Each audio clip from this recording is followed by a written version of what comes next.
이번 사연은 익명의 30대 남성분이 보내주셨습니다.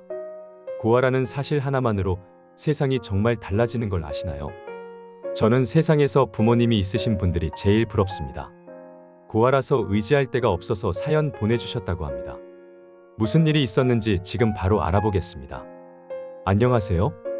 올해 결혼을 준비하고 있는 30대 예비 신랑입니다. 저희는 같은 회사에서 만나 사내 연애 3년째입니다. 예비 신부는 저보다 4살 어리고요.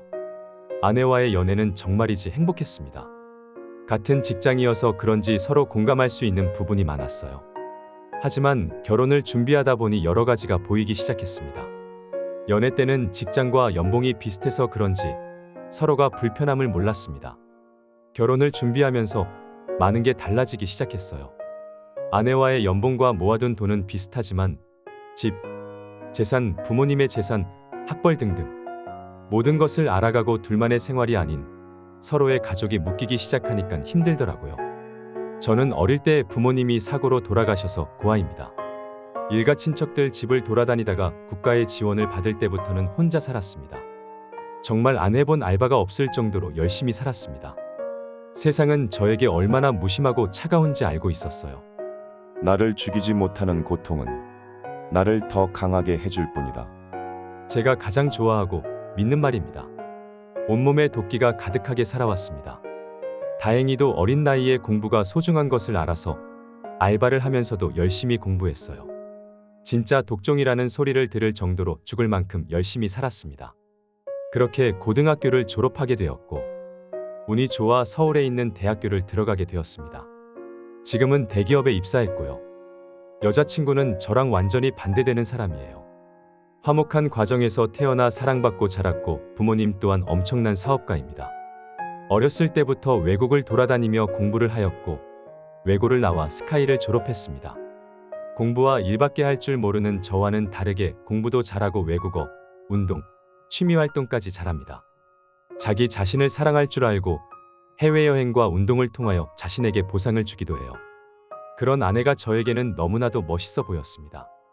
저는 솔직히 아는 게 별로 없는 사람이에요. 막노동, 아파트 외벽 공사, 배달 같은 일적으로만 잘하지 취미라는 부분은 전혀 할 줄 몰랐습니다. 아내는 뭐든지 일적으로 잘하는 저의 모습에 반했다고 하더라고요. 서로가 믿을 수 있고 의지하는 존재였습니다. 결혼을 준비하면서 여자친구 부모님에게 인사드리러 갔습니다. 제가 고아이기에 상견례는 따로 안 하고 인사만 드리러 갔어요. 부모님 2분 다 결혼을 반대하셨지만 얼굴이나 한번 보자고 하셨어요.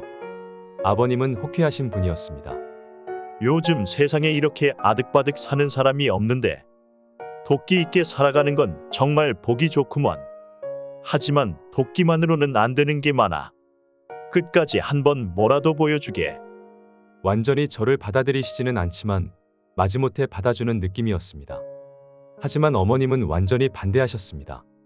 제가 인사드려도 저를 보려고 하지 않으시더라고요. 식사하는 자리에서 단 한마디도 하지 않으셨습니다. 그 마음은 이해가 되더라고요. 아내의 집에 들어가자마자 다른 세상을 구경했습니다. 제가 지금 살고 있는 집이 10개는 있는 느낌이었습니다. 평수로는 5배 정도 넓었지만 방이 너무나도 많고 넓으니까 다른 세상이었어요. 집이 이렇게 넓고 화려해도 되나 싶었고 바닥부터 느낌이 달라서 저희 위치를 알게 되었습니다. 집을 구경하는 내내 저의 자존감을 바닥을 뚫고 내려가고 있었어요. 이렇게 넓은 궁전에서 살던 아내가 나와 달리 세상이 따뜻했던 공주 같은 사람. 어머님도 아내가 힘들 걸 알고 그러신 것 같았습니다. 제가 그날 보여드릴 수 있는 건 도끼밖에 없었어요. 그렇게 인사를 마치고 집에 돌아왔습니다.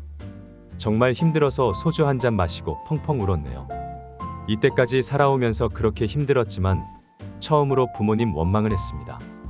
이렇게 무너져본 경험이 처음이어서 누군가 의지하고 싶고 대화하고 싶었어요.